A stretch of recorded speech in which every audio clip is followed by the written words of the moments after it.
There you go. Hi everyone. Very happy to introduce Alis Hawkins. Do you want to start us off with an intro to you and your books, Alice?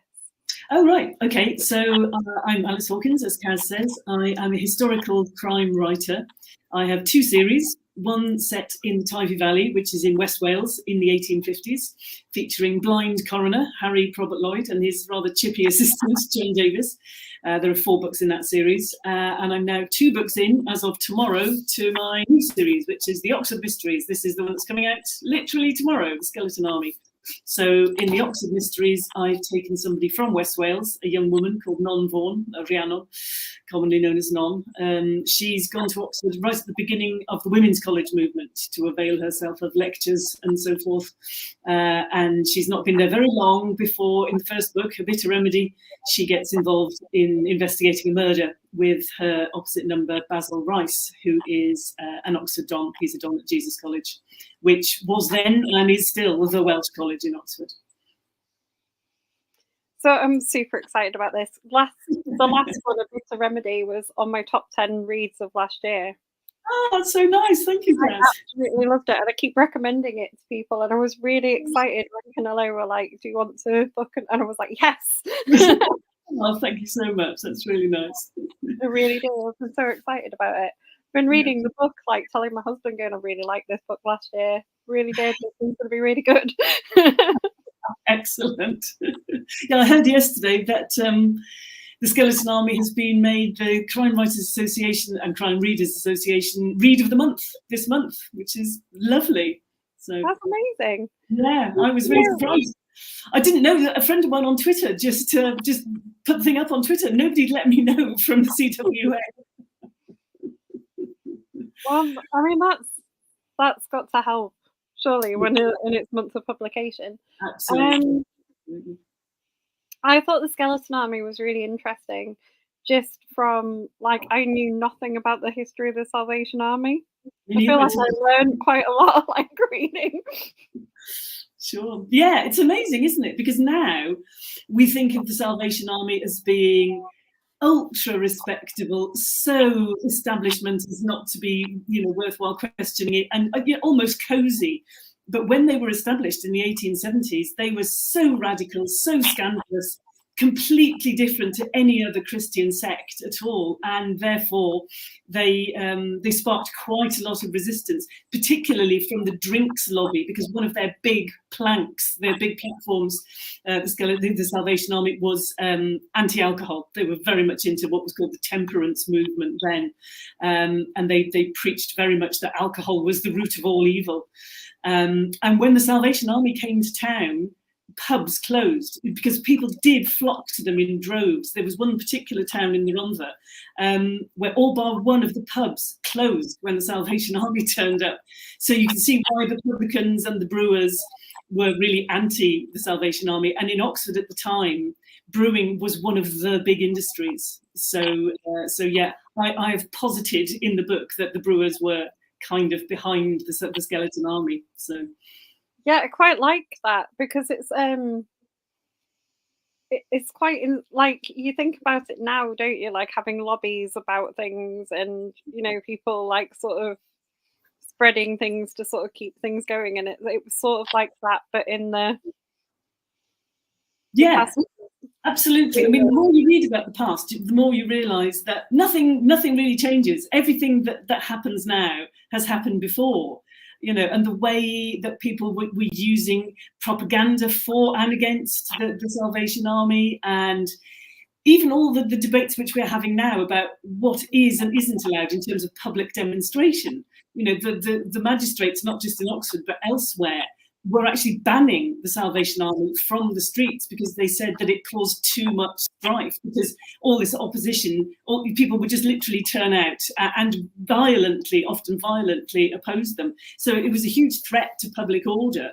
And it's just like what's happening now. We're being told, oh, well, Just Stop Oil can't do this and Greenpeace can't do that. And, you look back at what's happening in the 1880s and you think, yeah, nothing's changed. Those in authority will always try and ban what they don't want because it's not in their interest.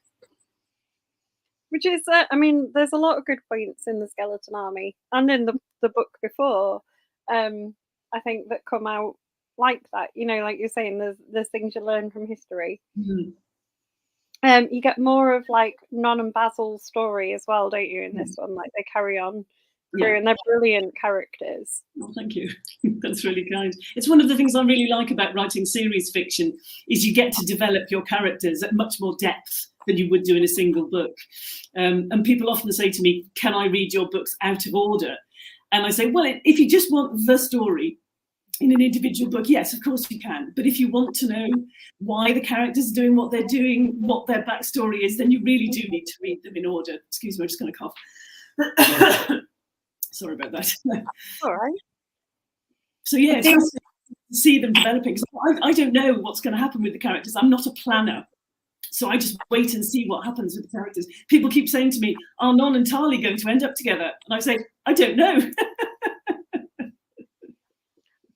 This always amazes me, right? Like the authors that you interview, because I've interviewed quite a lot of authors now, but the authors you interview go, I'm not a planner, are always the ones who write really complicated, like multi-layered, really interesting books. And I'm like, how do you do it if you don't plan? Many drafts. So you write the first draft of your book to find out what the story is.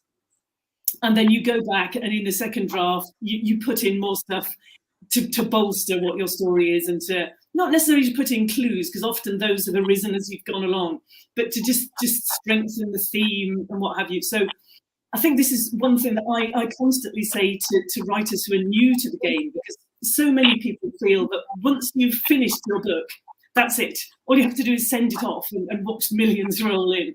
And actually, once you've finished your book, that's when the really hard work starts, because once you've got a completed manuscript, you can look at it and think, right, what works, what doesn't work, you know, both at the level of structure, you know, how does the story hang together? Are the chapters in the right order? Are the events in the right order? Does it begin in the right place? Does it end in the right place? Right down to, are the characters believable? Are they consistent throughout? And then right down to, have I used the right words in the right order in this sentence? And all that goes on in multiple drafts, basically. And then it happens again once you've sent it off to your agent and your editor, because they'll come back with, maybe this doesn't quite work, or that doesn't quite work. So you rewrite the structure, and then it goes off eventually to a copy editor who says, oh, don't like this sentence, or this has broken the rules of grammar, or, oh, actually, this person used to have blue eyes in chapter 27 and now they've got green eyes, so can you change that? So writing is all about rewriting, redrafting, polishing, fine-tuning. There's a lot that goes on once you've actually got your first however many 100,000 words down. I'm curious with it though, because Non and Basil, I mean everyone in it are like such rich characters, did they come first, or did the idea of like setting it in like that time come first? Actually, the setting came, well, both setting and character. So I wanted to write a new series, not that I'd finished with the Tidely Valley Coroner, but I'd written 4 books in that series on the bounce. And I wanted to write a female character for a change, because those books have two main male characters. So I went to my publishers and said, I'd like to do this. What do you think? And they were keen for a new series, because publishers always want to start new things and get new readers. And they said, we'd like to see you writing something set in either Oxford or Cambridge. And as an Oxford graduate, I wasn't going anywhere near Cambridge. So I said, okay, it'll be Oxford. So when you put Oxford in historical times together with a female protagonist, to me, there was only one time that would be really interesting to write about. And that was the beginning of the women's college movement. So I had that as a beginning.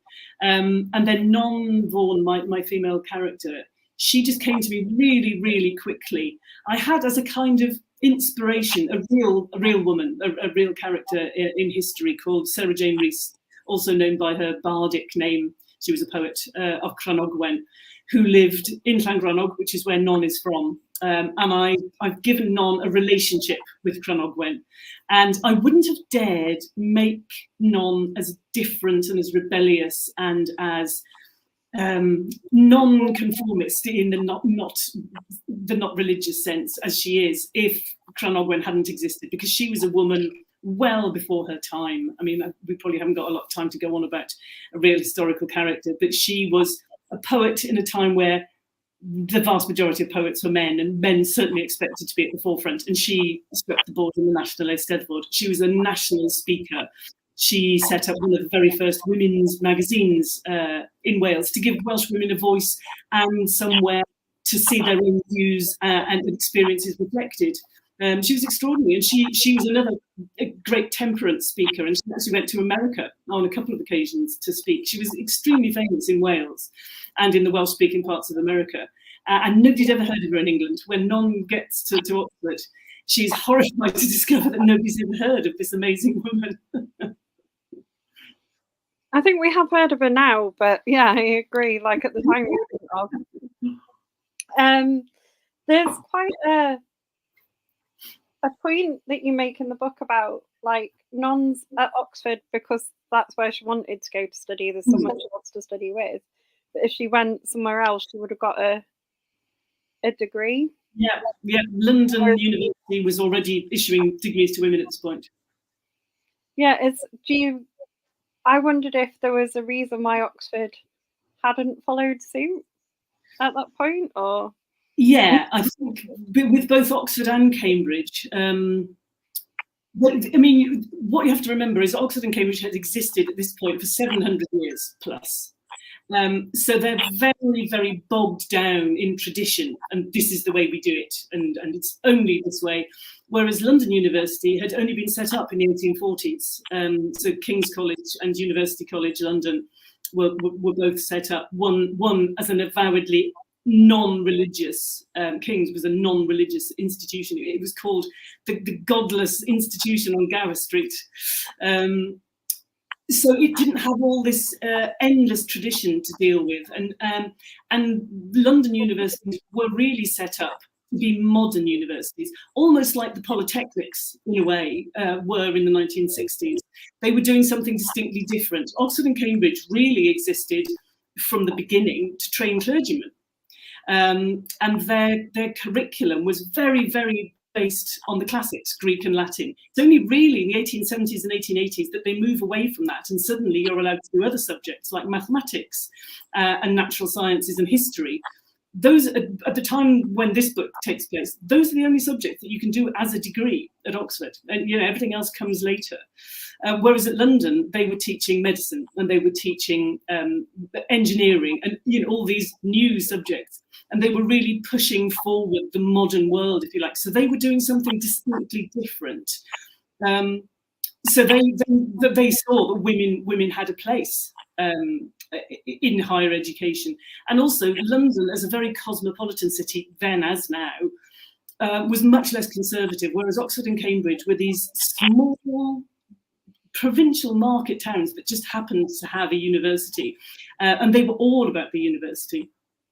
And they were very, very conservative with a small c. Yet things changed with glacial slowness in Oxford and Cambridge. And they looked at London with a certain degree of horror, I think, that they were just galloping forwards into the modern world in terms of education. But they were dragged along eventually on the coattails of London and also Manchester. Manchester University was established by now, and I think Liverpool has also come on stream by this point. And they're all forging forward with these new technological, scientific subjects. And Oxford and Cambridge just had to get with the programme and do that. But they did kind of do it kicking and screaming. Women were allowed to take the same exams as men the year after this book, 1884. Cambridge was much later. Oxford allowed women to actually take degrees only in 1920, after the huge effects of the First World War on women's rights generally, because women had done everything during the First World War. They'd stepped into the breach where the men had disappeared to go and fight. So I think this was one thing which really surprised me when I was doing the research for the books, was just how backward, in a way, Oxford was socially and in terms of education. They really were hanging on to this almost medieval form of education, and they thought that to be a proper scholar, you had to have a grounding in the classics, and that anything else was just vocational stuff, so very interesting kind of attitude. No, it is, and it's like interesting seeing sort of Non's reaction to that, isn't it? Because she's very not that kind of person. Absolutely. I liked in this book you could sort of got more of the pageantry of the university in, like a more of their like traditions, because I think everyone's, if you've not studied there, probably slightly fascinated with the. Sure. I mean, I was amazed because I'd always wondered why the balls in Oxford they're not called commemoration balls. In Cambridge they're called commemoration balls or May balls. And I always thought, well, what are they commemorating? And when I was doing the research for this book, I discovered they used to. So there was a week, or more like 10 days actually, at the end of May, the beginning of June, where they celebrated the founders and benefactors of Oxford, with just a huge number of social events. I mean, Oxford was then part of the London social scene. So during Commemoration Week, all the friends and neighbours and relatives of these a lot of them were well-to-do young men at the university, would just decamp to Oxford and go to all these glittering concerts and balls and events on the river.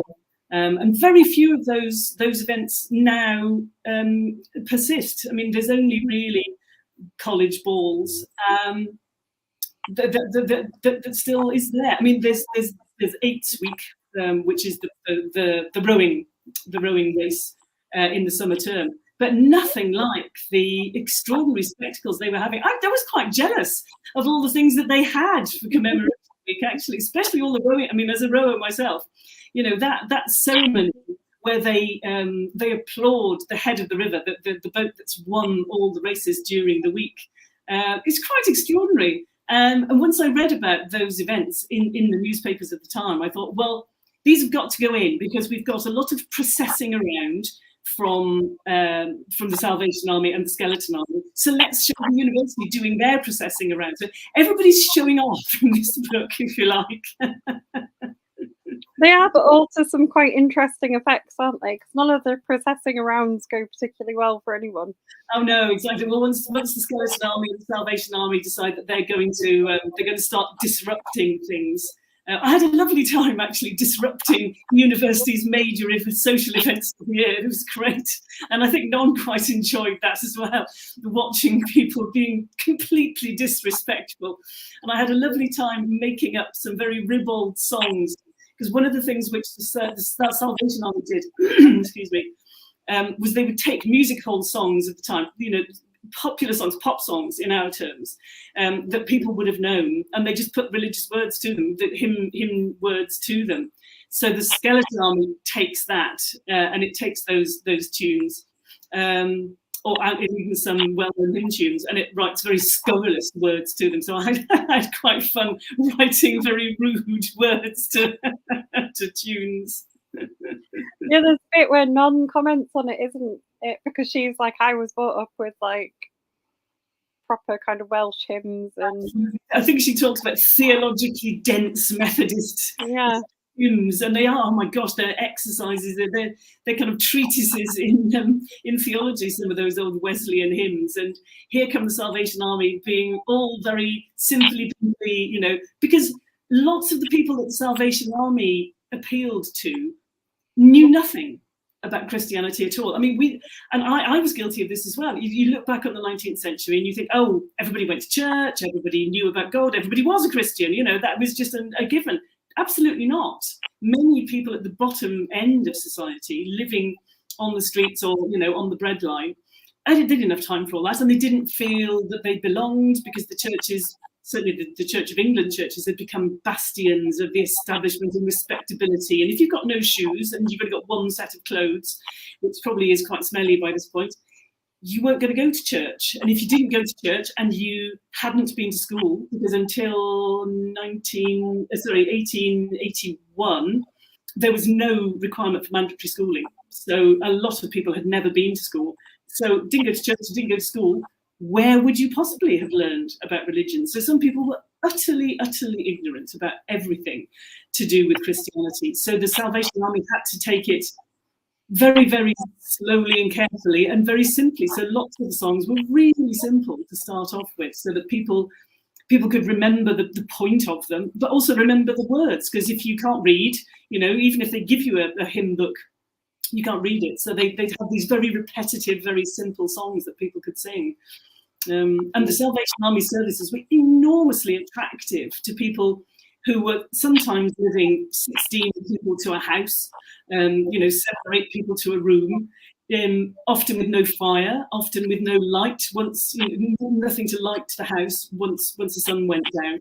So the opportunity to go to somewhere which was going to provide heat, light, warmth, other people, a good time, lots of singing, some very impassioned preaching, you know, and simple stuff that you could understand, you know, often with lots of stories about how people had come to faith and so on. You know, so no wonder people left their homes and went to these Salvation Army services. And the Salvation Army used to run every night of the week. It wasn't a Sunday only thing. They were there in their so-called barracks every night of the week. And, you know, people absolutely thronged in, and you can understand that. Had almost a bit of a vibe of a cult. Yes, it did. Didn't it? Like, yeah, we had a hello from Donna. Sorry, I was so engrossed in chatting to you, I didn't even tell you who said hello. So busy talking. Do you have? We've talked about this before when you were on, but like, I feel like there's a lot of research goes into these. Do you have an idea of like how many of them you would write? Because it must be a labour of love producing. Oh, it is massively a labour of love. So I recently pitched the next 4 in the series to my publishers. So I've got the next kind of 4 mapped out in my head. So I've just signed a new 2-book contract, because you very rarely get more than two books at a time, sometimes 3. So we'll see how the next 2 books go, and if they go okay, then we'll bring out the next 2. So 6 seems like a good number in a series, and we'll see if I've got more to say. See where Non and Basil have got to by the end of 6 books. But but research, you're right, there is a lot of research, but I absolutely love it. So I do 3 months solid research at the beginning about whatever thing I've decided to, concentrate on. So for A Bitter Remedy, it was the patent remedy industry. In Victorian times, for this one, it was the Salvation Army and the Skeleton Army. But then as soon as I started writing, then I'm into what you might call a bit more nitty-gritty research. So like today, I've been writing a scene where, doesn't matter what's happening, but I needed to know about a particular pub in Oxford that's still there now. I needed to know how to get there, what it looks like inside, what it might have looked like then, what the roads around it were like. So, you know, I'm always researching while I write as well. So, yeah, the research never stops. So are you writing book 3 at the moment? Yeah. I'm 32,000 words in at the moment. So. Oh, excellent. And what are you taking on in this one? Because the first one's taken on like big medicine. Yeah. The second one's sort of taken on alcohol. Yeah. So this is the attitude of the university towards relations between young men and young women of town, and also prostitution. So it's that the university is trying to keep its young men pure. And it had various quite draconian ways of doing that. So it's about town and gown again, and how the university has so much more power than it does now over the lives of the citizenry, really, and particularly over women. I mean, they could arrest women and put them in jail without any actual crime being committed. They went up before the Chancellor's court, the Vice Chancellor's court, and as long as the Vice Chancellor said, yes, they were endangering the morals of our young men, then he could just put them in jail for as long as he felt like, which is quite disgraceful. So it's about that. Shocking. It is like one of those universities, isn't it, Oxford, like the one I went to, where it's kind of in the town. Yeah. In Oxford and Cambridge, the university is the town, really. They neither of those places would exist now, I don't think, without the university. Oxford was just a tiny little market town when the university was established there, and Cambridge was even smaller. I mean, Cambridge, the university there is there because scholars from Oxford fled from town versus gown riots in the 13th century, the 1200s.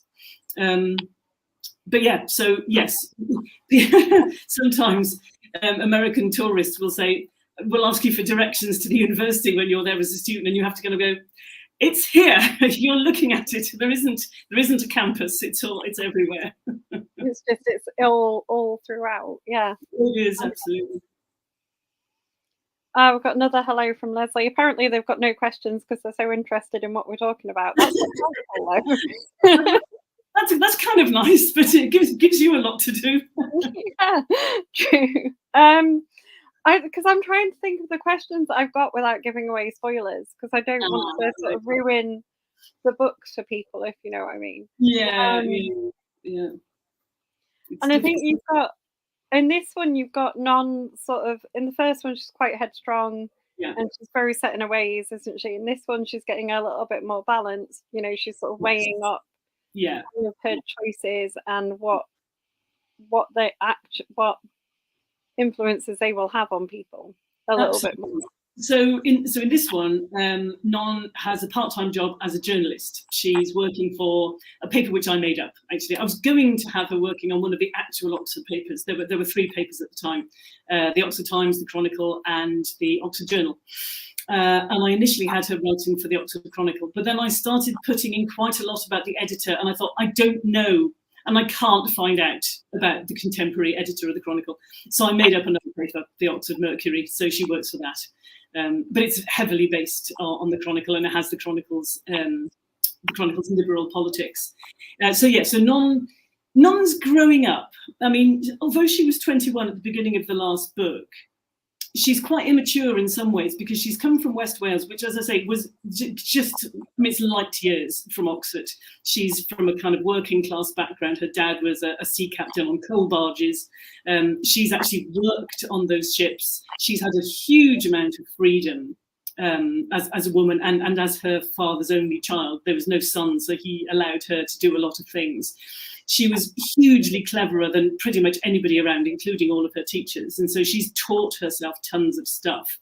So she came to Oxford quite full of herself in a way, because she is this polymath. She's this, I mean, I guess in modern terms we'd call her a genius. And she'd had all this freedom. So she was going around flailing about a bit like a bull in a china shop. But by this point, she's learning how to control herself, how to get what she wants without just barging in and demanding things. Because she's bright, she's learning from other people. She's beginning to see, okay, I need to learn how to play the long game. One of the big themes in A Bitter Remedy, which is, although it is about the patent remedy industry, it's also about the very beginnings of the women's college movement, and Non talking to the women who've been working for years to get women at Oxford. And there they can see that she might ruin everything that they've set up by just confirming all the men's prejudices about what happens to women and their modesty and their respectability when they become educated, because she is not those things. She's not modest, she's not respectable. I mean, she is the opposite of that. And they say to her, Non, we are playing a long game here, and you're coming in and you're disrupting it. You've got to, if you're going to survive here, you've got to learn to be more politic, to be more subtle, to be more strategic, I think. And these are difficult things for Non, because those are not things which come instinctively to her. But yes, she's definitely changed in the second book. She is a little bit more, she's able to think a bit more long term. She's able to be a bit more strategic and less flailing about like like somebody who just wants everything to happen now. And I'm noticing, as I'm writing book 3, that she's gained another kind of level of wisdom as well. Inside, she's the same person. She's still thinking, this is all driving me completely nuts, and what's the matter with these people, and why can't we have it always as we want it? But she's able externally now to be much more, to fit in better, to be more what people expect. So there's that. The reader is treated to both aspects of Non. So they see what she's actually like, so they see what the people around her see, but they also see what's going on in her head, so they can see what she's struggling against, and how hard she's having to work to be that respectable person. So yeah, she's changing as time goes on, and Basil is changing too. He's becoming braver. Definitely is. And she can still unleash herself, can't she? There's a brilliant like scene where she talks to the people from the who are going to go to the Indian Civil. Oh, yes, I had fun with that. Yes, she's at dinner with the Vice Chancellor designate, who is the Master of Balliol College, and for various reasons, which you will gather if you read the book, he's invited a number of Indian civil service candidates. So young men at the time, if they were going to train for the Indian civil service, had to do 2 years study. And Benjamin Jowett, the Master of Balliol, was very keen that that should be at a university, preferably Oxford, because he thought it would really benefit them to have this kind of wider education. So yes, there are these young men who are ostensibly going off to run the empire, and Non just basically takes them apart, them and their imperialistic attitudes. I quite enjoyed that. I enjoyed reading it. I thought it was excellent. She was so good at like arguing with them. Yeah. Oh, that was so funny. And I never know how those arguments are going to go until I'm actually writing them. You know, I don't plan things for Non to say. You know, I'm just writing, and she says them, and I write them down. And you're right about Basil. Sort of definitely sort of faces up to himself a little bit more in this, doesn't he? He does. There was a scene. Without going into spoilers, there was a scene. It's a really crucial scene in the book between Basil and another character, and I thought I knew the way it was going to go. I hadn't planned it again because I don't do that, but I had an inkling of the way it was going to go, that scene. And Basil just blew my expectations out the water and completely was different. I was like, oh, okay, wow, this is where we are now. Well done, Basil. Yeah, but there's. Because I get why people ask you about Non and Tali, but there's quite a sort of discussion throughout the books, isn't there? People making marriages of convenience rather than yes, absolutely, and so many marriages then were marriages of convenience. I mean, women really, apart from the very few like Non and the other girls who went to Oxford. Women had nothing else to do apart from marry. You know, the only way you could leave your parents' house and have any kind of independent life was to marry somebody. So, you know, many women would meet eligible men and they'd think, oh, this one isn't too bad, or, oh, I get on okay with him. I don't suppose there were many love matches. It was just people, you know, a man would decide, time to have a wife, and the woman would thinking, yeah, I really need a husband now, and off they'd go. And they'd be more or less happy, I suspect. So yeah, there is definitely a lot of that going on, and it remains to be seen where Non positions herself in all of that. At the moment, she's very adamant that she's not getting married, but you know, times change, people change, things change. Because there is a kind of a debate in the recent book, isn't there, by someone else, not Non, about what would happen if Non and Tali got married. Yeah, absolutely. And one of the reasons Non doesn't want to get married is because women really were under the control of their husbands. I mean, things are getting better. We're in 1883 now. We've just had the passing of the Married Women's Property Act, because until then, which I think happened in 1881 or 1882, until then, women, when they got married, all their property belonged to their husband, and anything that they earned or anything they inherited or anything that came to them in any way while they were married was then the property of their husband. So if a woman decided that she didn't want her marriage to persist, that she had to leave with nothing, including her children. And because now our expectation is, or certainly has been for you know, in recent years, that if there's a divorce, the children will be with their mother. Then it was the opposite. There was very much the assumption that if a woman got divorced, she gave up her children because they would remain with their father, because they were kind of his property in the same way that he was his property. And a man could, for instance, commit his wife to an asylum just on the say-so of one doctor, and all you needed was a pally doctor to sign the form and say, yes, I believe this woman to be mad. And an inconvenient wife could be got out of the way fairly permanently so that the husband could carry on doing whatever he wanted. So none very much fears putting herself under the control of a man, as George Eliot did. I mean, as we all know, George Eliot, Marion Evans, lived for years with George Lewis as her partner, not her husband.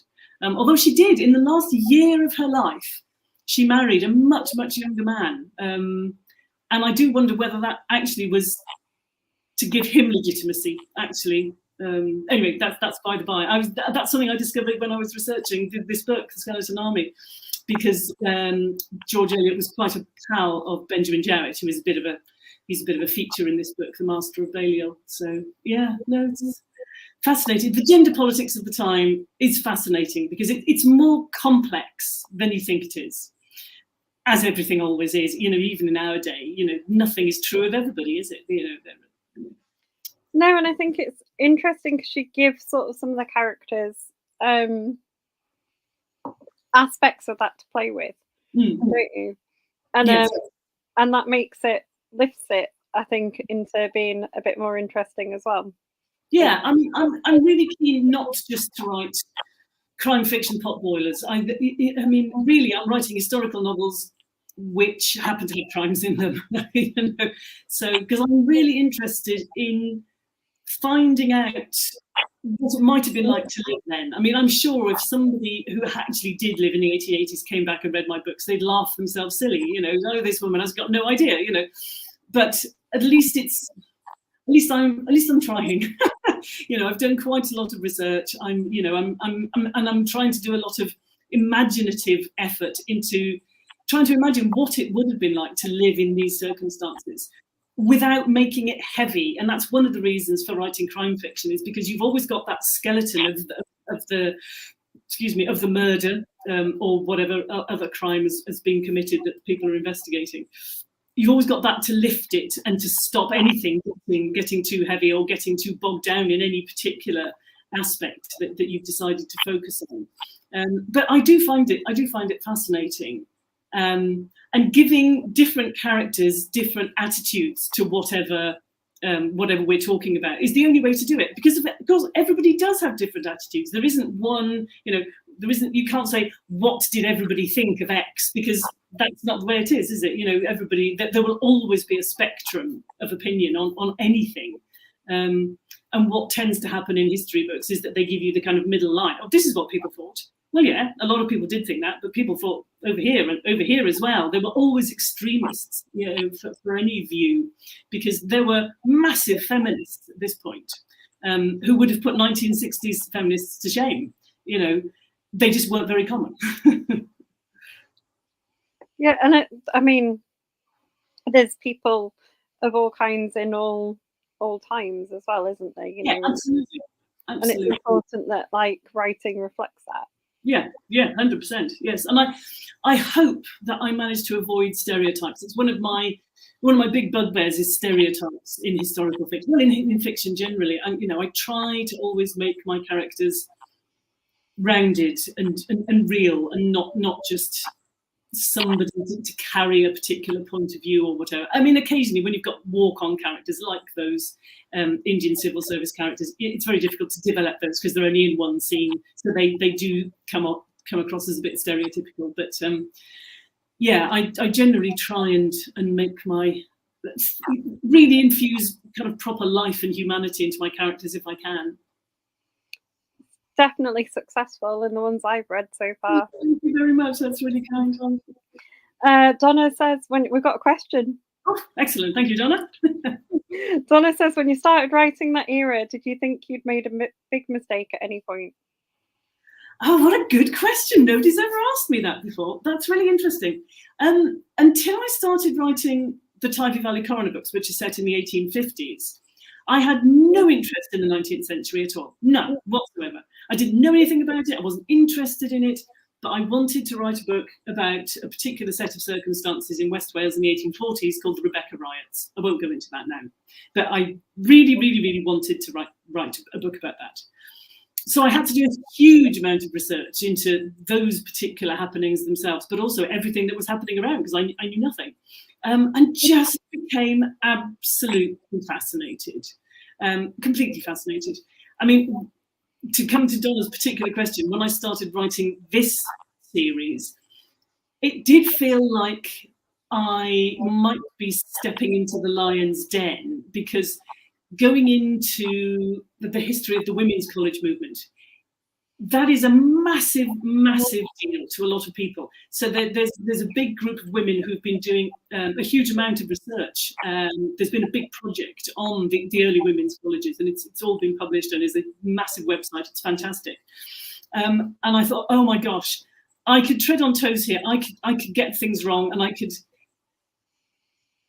annoy people, but also make an idiot of myself and misrepresent something which I'm very, very keen not to misrepresent.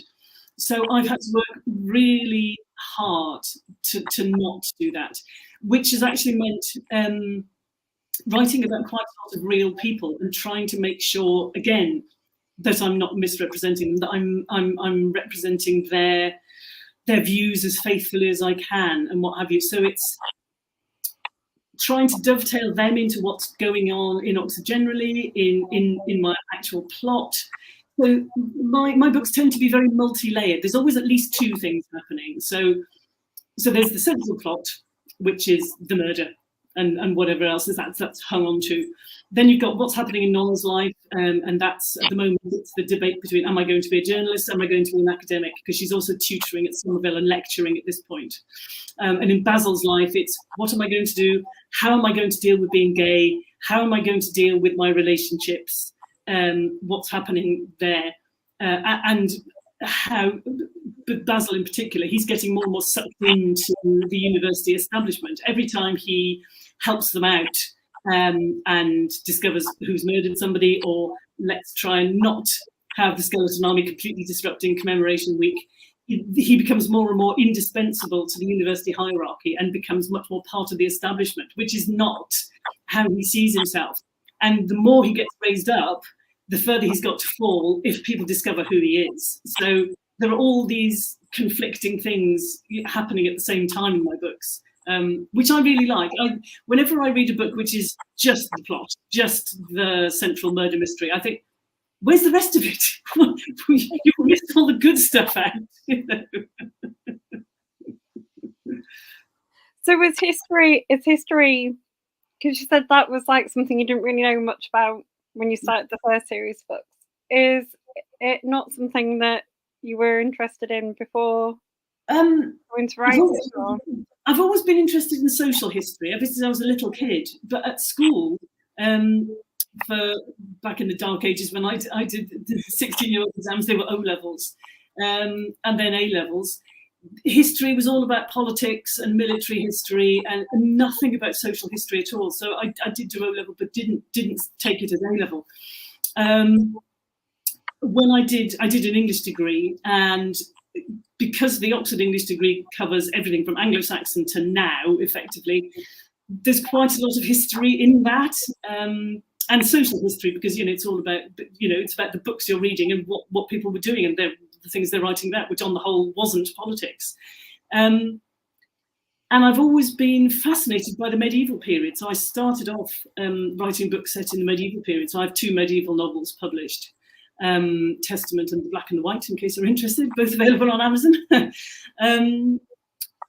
And it was only because I failed to get another publishing contract to publish some more medieval novels that I thought, well, blow it, I'm going to write my Rebecca Riott's novel. So I took some time out and researched the 19th century and fell in love with it and have stayed in the 19th century. So yes, I do love history, but I stopped saying that, because when I say to people, oh, I love history, there's lots of history in my books, people immediately think of that boring stuff that they did at school. So what I tend to say now is I'm fascinated, and this is the truth, it's not a lie, I'm fascinated by the way people lived in the past. I can't remember whether I said this the last time I was on, but I'm a bit like Mr. Weasley in the Harry Potter books. he says to Harry, "Oh, I really admire Muggles because they manage without magic." And I look at people in the pre-electronic, internal combustion engine era, and I hugely admire their resourcefulness and how they managed, how they lived, and I just find it absolutely fascinating. And I'm constantly learning new stuff about how people lived on an everyday basis, and the stuff they used and the things they bought and how they cooked and how they, all this stuff. I discovered a great new game today. It's called Bumble Puppy. No puppies are involved, actually. It's a cross between Skittles and Bagatelle. Now, I had to learn, as I saw this in a description of it, I'm like, yeah, well, that doesn't help. I don't know what Bagatelle is. Bagatelle is a game where you play it on a wooden board. I would guess it's about 3 to 4 feet long, and it's got holes which are guarded by little pegs, and you have to roll balls down the board, bouncing them off the pegs to get them into the holes. And Bumble Puppy was a kind of combination of that and Skittle, and it was played in alleys, and apparently everywhere in the country at one stage, sort of medieval period forward until about, I guess, the end of 1700s, beginning of the 1800s. But it was still played in one of the pubs in Oxford, certainly until the 1850s. But I've decided they're going to be playing it in this one pub in the 1880s because I thought, that's so great, I've got to have it. Well, it's like really, there's a bit as well in this book where they talk about not like growing up drinking tea because they were like poorer. Yeah, absolutely. I mean, tea and coffee, now just seen as cheap as chips. I don't know. Well, no, not so much coffee anymore. I bought some coffee the other day. I'm like, how much? Anyway, even in my childhood, I knew people who didn't have very much money who used to use tea leaves twice. They'd make the tea, quickly pour all the water away, and then save the bit of leaves and do it again. You got a bit of a weaker pot second time round, but it worked. When you think of Oxford, you tend to think of the dreaming spires and everybody's nicely off and blah, blah, blah. But it's like now, in every town and city, there are the well-off areas and there are the very not well-off areas. And Oxford had slums. It had tenement housing, it had old-fashioned courts like you'd see in Dickensian novels, where people were living, 3-4 families to a house. Kids were barefoot. They had very little to eat. They begged. They stole. And tea and coffee, not happening. And because the only thing that they could drink was water, or if they had enough money, beer, because beer was infinitely cheaper than both tea and coffee. If you could only drink water in these slums, that's where they tended to be the worst types of housing, which didn't deal with sanitation well. So there were periodic outbreaks of cholera and this sort of thing. So poor always had the worst of everything, not just in terms of housing and what have you. But so this particular slum area in Oxford was in an area which is very, very badly drained. So even if they had proper sewers, oftentimes the sewerage would just float up to the surface and end up in the watercourses, and then people would be drinking that water, and guess what? Cholera.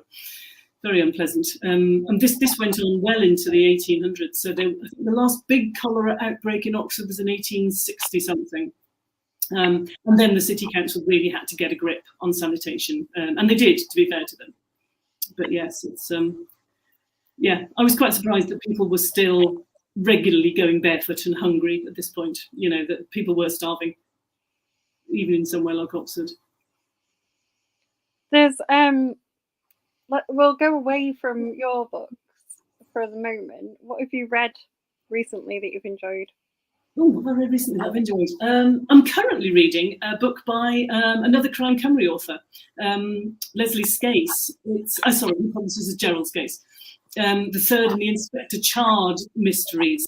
This is called Sabrina's Teardrop. It's excellent. It's set in 1880s, beginning of 1890s in Shrewsbury. And Leslie does brilliant research, and again, you just feel that you're there. You feel that, yes, you're really drawn into that world. So yeah, that's been really good. What else have I read recently? I haven't been reading a huge amount because I've been so engaged with research. Read Anne Cleeves' recent book, The Raging Storm, the third in her Matthew Venn series. I interviewed Anne a couple of weeks ago. That's brilliant. Anne Cleeves, I know she's very popular, and you know, and on the telly and all this, but I don't think people realise just what a clever writer she is. I don't think the structure of her books, her characterisation, I don't think she's given enough credit for just how clever she is. In fact, I made her read out the very beginning of the book, which is a page and a half, and then I just pointed out how brilliant this was, because it just gets everything that you need to know at the beginning of a book in effortlessly. And I said to her, did you plan that a lot? And she said, didn't plan it at all. I just sat down and wrote it. I'm like, oh my God. And I said to the audience, that's how good she is. She doesn't even need to plan something as brilliant as that. But the most recent book I've read was called Eligibility. It's by Curtis Sittenfeld, and it's a modern take on Pride and Prejudice. Really good, really funny. Yeah, no, it's great. I mean, you know what's going to happen because it is Pride and Prejudice. They're even called Elizabeth Bennet and Fitzwilliam Darcy, so you know we are there. But it's just how Curtis Sittenfeld twisted to a modern day thing, and how she deals with the romance between them in a very modern way. You know, it's the bedroom door is not closed, shall we say? Well, okay. I really like Pride and Prejudice. Me too. It's one of my favourite books. Well, what's your favourite bit of it, Kaz? The bit where, well, loads of it, but I quite like the bit where, like, Charlotte sort of decides to marry for convenience. I know, right? Yes. The bit where Elizabeth's a bit like, you know, when they're like, when did you decide that you like Darcy? And she's like, when I saw his big estate. Exactly. Yes, absolutely. Fair play to her, yes. Yeah, I mean, that would work, wouldn't it? When did you fall in love with this multi-millionaire? When I saw his massive house and like... Exactly. Definitely made him more attractive.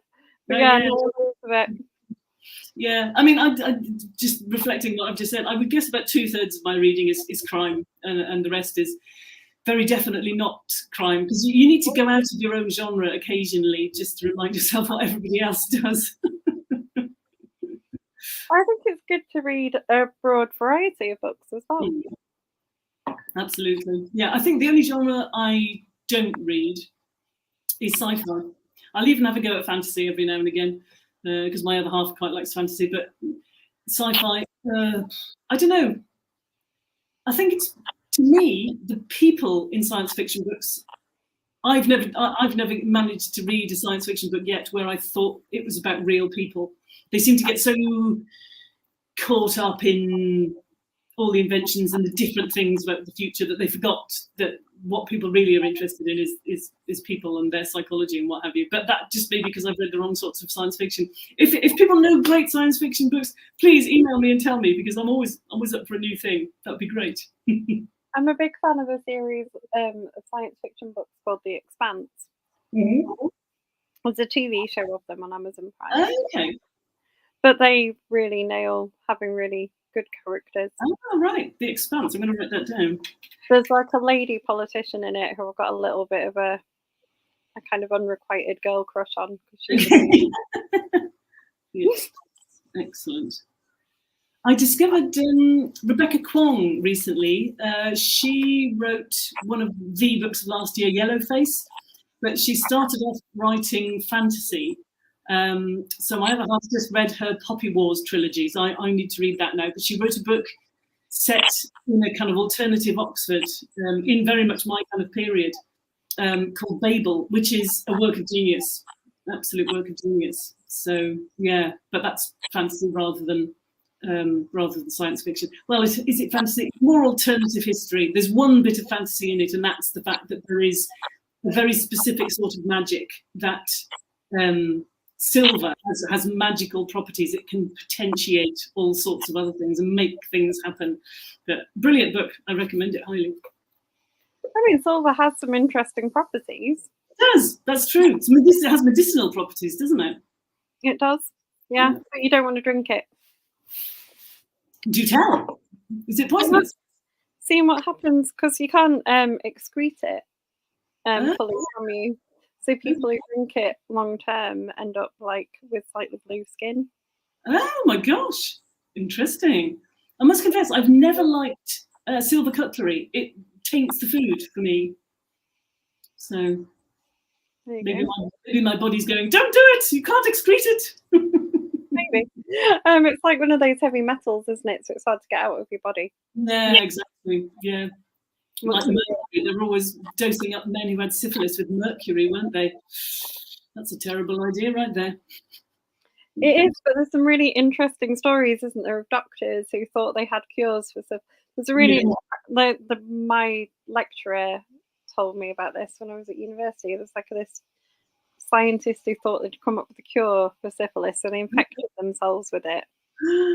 And then wrote a diary of what was happening while they were doing it. But then you've just got this brilliant diary of what happens when you descend into like tertiary syphilis and madness. Yeah. Oh my goodness! Wow, he really thought he'd found a cure, didn't he? I mean, that's hardcore, infecting yourself. The cure thing. Well, the cure thing didn't work. Yikes! Gosh, but yeah, what a great scientific resource. Shame for him, man. It's really good. There was a bit where I studied at university, and it's like a really old medical school. So the medical school at Leeds, where I studied, was set up in 1831. Oh wow, gosh, that is early. One of the old medical school still exists. It's like in the grounds of the hospital, and you can sort of. It's like the microbiology department now, and it's lovely. Like I just used to love it because you sort of sit in it and you could kind of imagine, you know, like these old lectures. Of Good. Sort of awake and things. Yes, exactly. So did it have one of those operating theatres? I mean, what literal theatres where you It had like a lecture theatre. It was all had turrets and things. It was like really lovely. But it's not used a lot, if you know what I mean. It's just used for like. Yeah, they tend to be quite small, don't they? Because they didn't have that huge number of students that we have now. Yeah. So, yeah. Oh, how fascinating! Gosh. So, did you do a history of medicine then? No, I studied genetics. Oh right, okay. I like history of stuff like that. I did some history of philosophy of science and things, and it was always interesting. Right. Have you ever thought of writing a novel, Kaz? No. You don't want me to write a novel. I write like a scientist. Right, okay. Fair enough. It's terrible. It's a very different skill, isn't it? It really is, yeah. It's really, really difficult, yeah. I'm a speech and language therapist by training, and I used to have to do loads of reports and stuff, and always found it horrifically difficult because I just found myself making things up, which you can't do when you're writing reports. You know, it's not allowed. But speech and language therapy is so interesting, and like all of the things it takes in, isn't it, as well? We have speech and language therapists at our school, and it's so fascinating. It is, yes, and really, you always want to specialise in something because it's such a broad subject. So I was an autism specialist, so which again is huge just all by itself. So yeah, it's a good career. The trouble is the NHS seems to keep feeling that we're dispensable, and every time they need to save money, they just let a few more speech and language therapists go. So anyway, don't get me started on politics.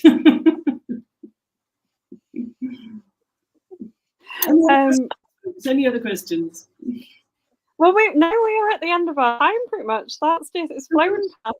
Yeah, remind people what they're going to go away and buy, because the Skeleton Army is coming out soon. Tomorrow. This is published tomorrow, although I gather from various friends who've already read it that it's in a lot of Waterstones branches and quite a few indies as well. But yes, it's coming out tomorrow. And if your independent bookshop doesn't have it, please ask them to get it in, because they will. And then they'll know I exist, which would be great. Have you got any author events coming up? So a week tomorrow I'm in Aberystwyth, at Waterstones in Aberystwyth, doing an event there. The following week I am in Caernarfon doing a bookshop event there. And that same weekend I'm appearing at the Wrexham Carnival of Words. So yeah, a few things going on. So which will be nice. And then I've got a few things further on in the year, but they're yet to be confirmed. What tends to happen now, I'm beginning to notice, is that when the book comes out in hardback, some people want to do things straight away, but lots of bookshops will say, can we book something for when the paperback comes out? Because hardbacks are expensive and they don't want, they don't necessarily want people to kind of go, oh, I'll come to your event, but I'm not buying books because it's expensive. So, yeah. So yes, they can be. I mean, unless I am super fan of somebody, I will generally wait for it to come out in paperback. There are about 6, 8 authors, maybe 10, who I just will snap up the second they come out and just take the hit. Yeah, I've done that today with an author, and it's like I bought it in hardback, and I was like, I've just got to. But yeah, exactly. Yeah. So I can't wait that long. Exactly. Kaz, thank you so much for having me. It's been really fun. You're welcome. It's been a pleasure. Thank you very much. I feel very honoured to be here again. Because I know you had me on last year, and here I am again. So yeah, it's really nice. Thank you. You're generally welcome anytime. Oh, thank you very much. Well, there'll be another one out next year. Let me know if you'd like me to come on, because I will.